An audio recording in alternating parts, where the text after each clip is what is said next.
Hello students, welcome to online class. My name is Bipin Gupta. I am your mathematics mentor. हम लोगों ने नया topic start किया था section and mid point formula, ठीक है। और इसके भी हम लोगों ने काफ़ी न्यूमेरिकल्स कर लिए थे। तो आज हम लोग न्यूमेरिकल नंबर 17 से स्टार्ट करेंगे। आप लोग सबसे पहले 17 पे फोकस करें। 17 का स्क्रीनशॉट लेना चाहते हैं तो ले लें, ठीक है। मैं क्वेश्चन को यहीं से रीड कर देता हूँ। क्या लिखा है, if A -4,3 and B 8,-6 then find the length of A B. सीधा सीधा वो मेरे से डिस्टेंस फॉर्मूला लगवा रहा है, हम ए बी फाइंड कर लेंगे। In what ratio is the line joining A and B divided by the x axis. तो एक्स एक्सिस को किस रेशियो में कट करता है, ए टू बी जब जा रहे हैं रास्ते में एक्स मिलेगा, एक्स एक्सिस किस रेशियो में कट करता है। तो आओ हम लोग स्टार्ट करते हैं। -4,3 तो आपके लिए अगर मैं छोटा सा डायग्राम बनाना हो रफली ऐसा कोई बिल्कुल स्केल एक्यूरेट हो ऐसा कुछ नहीं है। -4,3 तो -4 यहाँ कहीं होगा, 3 का यहाँ कहीं होगा, तो -4,3 मैंने ये वाला पॉइंट ले लिया। ओहो, -4 ये होगा, 3 पॉजिटिव है तो इस साइड होगा, ये गलत हो गया मेरे से, ठीक है। तो ये पॉइंट है आपके पास ए, -4,3 ये पॉइंट है ए। बी पॉइंट है 8, यहाँ पर कितना था 4 आए थे, तो 4 का डबल तो 8 यहाँ कहीं होगा, यहाँ मैंने मान लिया 8। और 8,-6 तो 3 यहाँ है, तो 3 6 यहाँ होगा। तो ये एक्स एक्सिस को कट कर रहा है कहीं ना कहीं। लाइन थोड़ी गलत बन गई पर आप थोड़ा मैनेज कर लेना, ठीक है। ये एक्स एक्सिस को कट कर गई और ये पॉइंट है बी, और यहाँ पर ये 8 होगा ना, 8,-6 आपका बी पॉइंट है और ये ए पॉइंट है। तो फाइंड लेंथ ए बी। सबसे पहले तो लेंथ ए बी फाइंड करनी है। तो ए बी आपने अगर फाइंड करनी है तो ए बी के लिए डिस्टेंस फॉर्मूला क्या होता है, x2 minus x1 whole square plus y2 minus y1 whole square if this is x1 comma y1 and this is x2 कमा y2, ठीक है। तो ये लेंथ अगर a और b के कोऑर्डिनेट होते तो ऐसे हम लोग निकाल लेते। ये फॉर्मूला है, आपने फॉर्मूला लिख दिया एक बार। तो ए बी अब आप बता देंगे, अंडर रूट लगा दो। x2, चलो मैंने -6 ले लिया x2। अगर ये -6 है तो x2 तो ये y2 होगा, ये बात पक्की है। तो x2 माइनस x1, x2 में मैंने 8 लिखना था। अब मैंने फॉर्मूला वैसे ही लगाया ना, हालांकि आंसर गलत नहीं होगा, लेकिन 8 पहले मैंने लिखा है तो फिर मैं 4 के साथ बात करूँगा। तो x2 माइनस x1, और x1 कितना है, माइनस है तो प्लस हो जाएगा और ये आ गया स्क्वायर। फिर हम बात करेंगे y2 minus y1 whole square हो गया फिर से। तो 8 4 12, 12 का स्क्वायर 144 होता है। 6 3 9, 9 का स्क्वायर 81 होता है। 4 और 1 5 हो गया, ठीक है। और 8 और 4 12, 2 और 1 225। और ये किसका होता है, 15 का होता है। इसका मतलब इतने यूनिट लेंथ आई है आपकी ए बी की। यही आपका एक आंसर है, हो गया। अब उसने बोला है कि जो ए बी लाइन सेगमेंट है वो एक्स एक्सिस को कट करती है, तो किस रेशियो में कट करती है। तो मैंने बोला कि लेट दिस इज λ:1 रेशियो। और यहाँ पर जो कोऑर्डिनेट होते हैं वो फर्स्ट वाला तो ए होगा, दूसरा वाला मुझे नहीं पता, वो 100% जीरो ही होगा। पता क्यों नहीं है, वो तो जीरो ही है क्योंकि उसमें ऑर्डिनेट तो जाना ही नहीं है। This is x axis, this is y axis and origin लिख नहीं रहा मैं। तो अब आपको ने फाइंड क्या करना है, लैम्डा। तो जीरो आपको पता ही है क्योंकि जीरो उसकी वैल्यू निकल के आएगी। तो लैम्डा की मल्टीप्लाइड बाई, हम बात ऑर्डिनेट कर रहे हैं, तो lambda multiplied by -6 lambda, 1 multiplied by 3 it means 3 and divides lambda plus 1, 0 total -6 lambda plus 3, this is 6 lambda equal to 3 and lambda 1/2। इसका मीनिंग हुआ कि वो रेशियो जो हम सर्च कर रहे थे वो 1/2 आंसर देगा, ठीक है। तो आप अगर इस पॉइंट को P कहना चाहते हो तो मैं ये कहना चाह रहा हूँ कि A से P और P से B रेशियो 1/2 का है, ये कहना चाह रहा हूँ मैं, ठीक है। तो ए पी भी ऊपर नहीं है, ये बात आपने समझ ली है और हमने मैं समझा भी दी है। तो ये न्यूमेरिकल आपका यहाँ पर सॉल्व हो गया और ये न्यूमेरिकल नंबर था 17, ठीक है। तो ये न्यूमेरिकल हम लोगों ने कंप्लीट कर लिया। अब हम लोग क्या बात करते हैं, न्यूमेरिकल नंबर 18 की, जो मैंने अभी तक आपको रीड तो कराया नहीं है। तो न्यूमेरिकल नंबर 18 सामने रख लेते हैं। यहाँ से मैंने 18 स्टार्ट किया। क्या लिखा है, the line segment joining the points M and N is intersected by the y-axis at point L, ठीक है। तो मैं रफली स्केच, मेरा डायग्राम बनेगा रफ स्केच का, ठीक है ना, कोई एक्यूरेसी वाली चीज़ें होंगी नहीं। तो पहला है 5,7, तो मैंने इसको बोला 5, यहाँ मैंने 5 बोल दिया तो ये 7 होगा थोड़ा सा ऊपर, 5,7 है, और इस पॉइंट को मैंने m बोला है 5,7। n एक पॉइंट है वो -3 का है, तो 5 यहाँ, तो -3 और छोटा हो गया, -3,2 यहाँ पर मैंने पॉइंट बोल दिया, वो पॉइंट है n, और कोऑर्डिनेट है -3,2, ये आपका पॉइंट है, मिला दिया मैंने इसको। इस intersected by axis, yes correct, y axis पर कट कर भी रहे हैं, और इस पॉइंट को आप चाहो तो P कह दो। ओह P नहीं, उसने तो बोला है कि इसका नाम है L, उन्होंने खुद ही बोला था, दिखा देता हूँ आपको, देखो क्या लिखा है, point L, write down the abscissa of L। तो पहले पार्ट का तो आंसर हम लोग कैसे निकालेंगे, एब्सिसा, वाई एक्सिस के ऊपर अगर कोई पॉइंट होता है वाई एक्सिस के ऊपर, तो स्टार्टिंग हमेशा 0 है, क्योंकि एब्सिसा 0, और फिर B। तो आप अगर आप अपना आंसर लिखना चाहेंगे तो आप आंसर कैसे लिखेंगे, तो आप आंसर लिखेंगे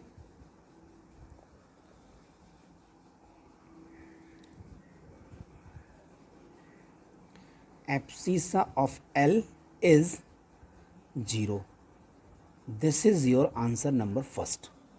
0 लिख रहा हूँ, A बोल रहा हूँ, सॉरी 0। अब क्या है, मैं पढ़ा देता हूँ आपको। Hence find the ratio in which L divides MN, M से स्टार्ट हो रहा है, तो MN किस रेशियो में डिवाइड हो रहा है, ठीक है, तो आओ देख लेते हैं। तो इसका रेशियो हमने मान लिया λ/1, आप समझ रहे हो, 1:2 लैम्डा नहीं है, लैम्डा वाले पार्ट को मैंने यहाँ रखा है, 1:2 यहाँ रखा है, क्योंकि M से स्टार्ट होकर आगे बढ़ रहे थे हम लोग। तो L का जो कोऑर्डिनेट है वो 0,B है, तो 0 की जो वैल्यू निकलेगी वो कैसे निकलेगी, 0 पहला पार्ट है, तो 1 की मल्टीप्लाई 5 के साथ करेंगे, यस करेक्ट, लैम्डा की मल्टीप्लाई -3 के साथ करेंगे, -3 लैम्डा डिवाइडेड 1 + लैम्डा, करेक्ट। इसकी मल्टीप्लाई 0 के साथ करेंगे, पूरा गायब हो जाएगा, 5 - 3 लैम्डा = 0, दैट मीन्स 3 लैम्डा = 5, और यहाँ से जो आपको लैम्डा मिलेगा वो 5/3 मिलेगा, मतलब जो रेशियो निकल के आया है वो 5:3 निकल के आया है। ये पार्ट आपका सेकेंड पार्ट का आंसर देगा। विजुअल नहीं है, करेक्ट, अब विजुअल है, समझ में, 5:3 आपका आंसर आएगा। तो मतलब मैं क्या कहना चाह रहा हूँ, आंसर किस टाइप का है, ML। तो आप देखेंगे ML और LN, वो जो रेशियो दे रहा है वो 5/3 का दे रहा है, ये आंसर आ गया। अब एक चीज़ और भी पूछी गई है बेटे, पूछा गया रेशियो नहीं, कोऑर्डिनेट ऑफ L।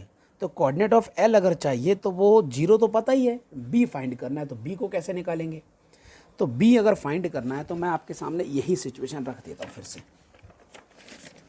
ये सिचुएशन है फिर से। अगर आपने B फाइंड करना है तो B तो आपको पता ही ऑर्डिनेट वाला है, तो 1 की मल्टीप्लाई 7 के साथ होगी, तो 1 × 7 आ गया, लैम्डा की मल्टीप्लाई 2 के साथ होगी तो प्लस का मिलेगा, और 1 + लैम्डा है।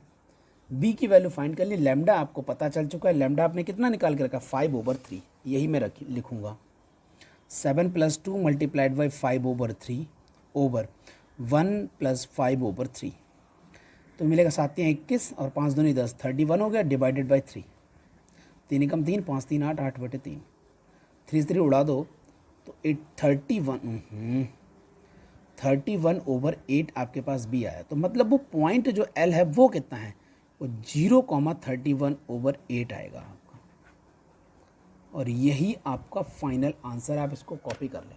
इन द मीन टाइम मैं आंसर चेक कर लेता हूँ जल्दी से। ये आपने निकाला था 13A का 18th में, मैं जल्दी से देख लेता हूँ, 13A, यस करेक्ट। आप आंसर देखें, 18th abscissa L 0, correct, ratio 5:3, L का कोऑर्डिनेट कितना 0,31/8, ठीक है। हालांकि बहुत छोटा नज़र आ रहा होगा क्योंकि आंसर्स हैं, आंसर छोटे ही होते हैं ना बुक में, तो मैंने शो कर दिया ताकि मतलब आप कंफ्यूज ना हो। अब हम बात करते हैं न्यूमेरिकल नंबर 19 पर। इस बुक का न्यूमेरिकल नंबर जो 19 है उसके साथ हम लोग वर्क करना स्टार्ट करते हैं। तो सबसे पहले तो मुझे न्यूमेरिकल आपको रीड कराना पड़ेगा, तो आओ न्यूमेरिकल रीड करते हैं। क्या लिखा हुआ है? A 2,5, B -1,4, C 5,8 are the coordinates of the vertices of the triangle ABC। ABC कोई ट्राइंगल है, उसमें ABC आपके पास जो वर्सेस हैं उन पर लिखना है। Points P and Q lies on AB and AC respectively. मतलब P कहाँ लाई करता है? AB पर। Q कहाँ लाई करता है? AC पर। ठीक है, तो ये पहले मैं थोड़ा सा एक रफली स्केच का डायग्राम मोटा मोटा बना देता हूँ। रफ स्केच का डायग्राम बनाना है, अननेसेसरी आप कोऑर्डिनेट ना बनाते रहें। तो मैंने रफ स्केच का कोई भी एट रैंडम आप डायग्राम बना दें। इसको मैंने A लिख दिया, B लिख दिया और ये C लिख दिया। एट रैंडम डायग्राम है मेरा। A के जो कोऑर्डिनेट हैं वो हैं 2,5। इस बुक को हटा दे रहा हूँ यहाँ से, है ना, ये प्रॉब्लम क्रिएट कर रही है मुझे। A के कोऑर्डिनेट है 2,5 और B के कोऑर्डिनेट है -1,2 और C के कोऑर्डिनेट है 5,8 are coordinates of the vertices of the triangle ABC। points P and Q lies AB। AB के ऊपर P है, AB के ऊपर P है और AC के ऊपर Q है। फिर क्या बोल रहे हैं? सच दैट, ऐसे है कि AP जो रेशियो है वो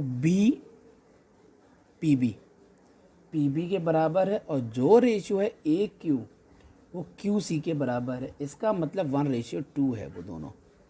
ये गिवन है कंडीशन। तो पहला पॉइंट है, उन्होंने जो फाइंड करवाने के लिए बोला है calculate the coordinates of P and Q। तो P और Q के कोऑर्डिनेट्स फाइंड करने हैं। अब ट्राई करते हैं। तो सबसे पहले मैं P की बात करूँगा, तो AP PB रेशियो कितना है? 1:2। तो ये 1:2 डायरेक्ट गिवन है। P कोऑर्डिनेट फाइंड करना है, इसको आपने A, B ले लिया, स्मॉल a, B।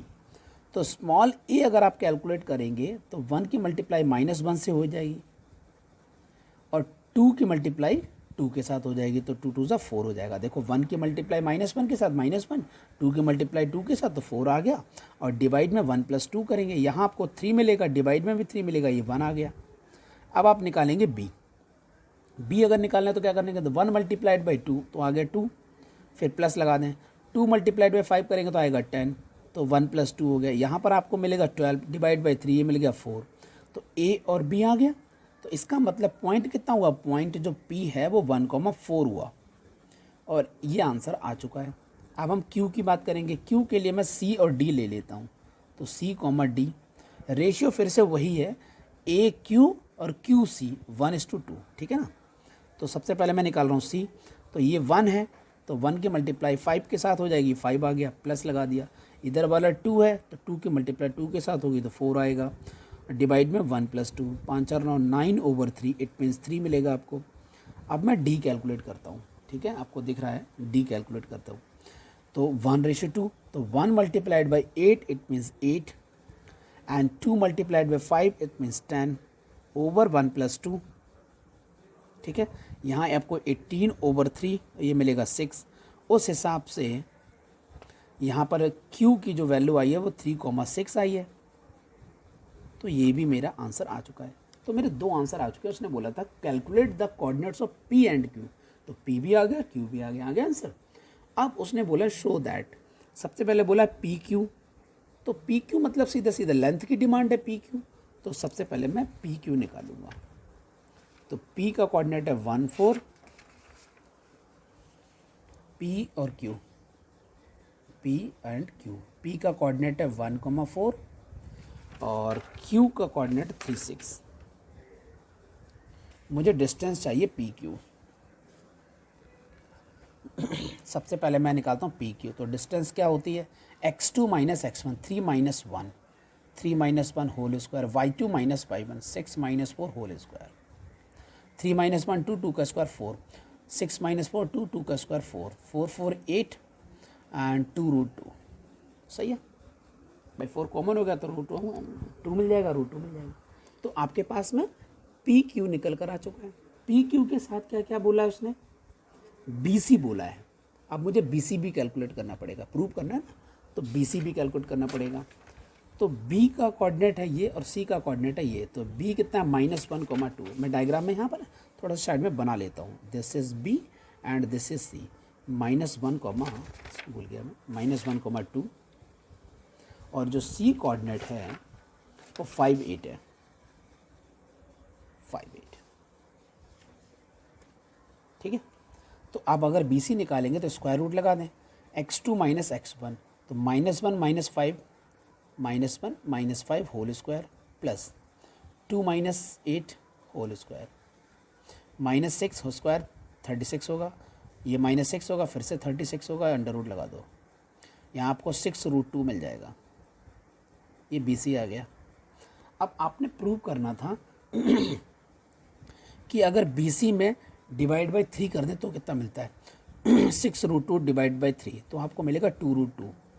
और बी सी में आपने डिवाइड बाई 3 किया तो ये जो वैल्यू है ये एक्चुअल में किसकी है, पी क्यू की है।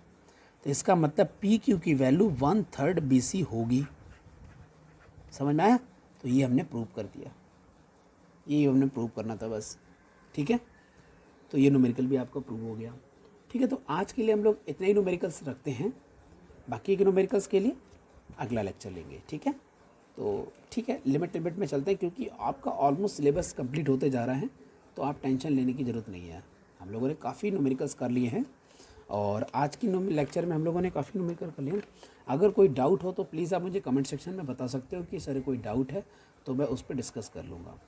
तो अब आपके अगर मोटा मोटा देखा जाए कि कितने चैप्टर बाकी रह गए हैं, तो वो भी एक बार मैं जल्दी से डिस्कस कर लेता हूँ क्योंकि बीच बीच में करते रहना चाहिए। कमर्शियल मैथमेटिक्स में जीएसटी और बैंकिंग हमने स्कूल में कर लिया था।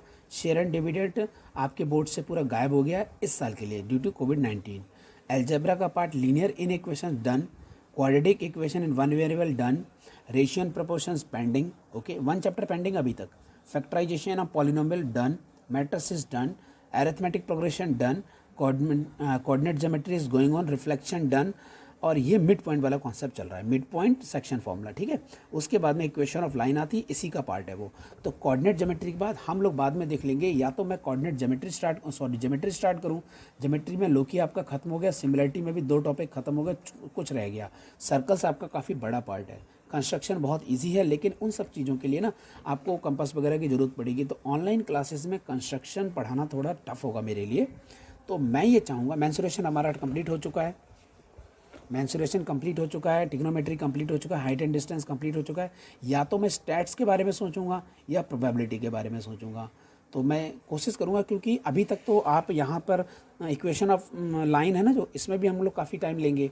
ठीक है, फिर उसके बाद स्टैट्स जो है ये हम लोग पढ़ सकते हैं ऑनलाइन लेक्चर में, क्योंकि इसमें एनालिटिकल चीज़ें, जब ग्राफिकल रिप्रेजेंटेशन आता है ना, जैसे हिस्टोग्राम और ओजाइप कर्व, उसके लिए थोड़ी प्रॉब्लम होगी। तो हो सकता है उस वाले पार्ट को हम लोग होल्ड कर लेंगे, क्लास में समझ लेंगे। फिर प्रोबेबिलिटी आपका पूरा आप ऑनलाइन क्लास में पढ़ सकते हैं, ये बहुत अच्छे से समझ में भी आ जाएगा।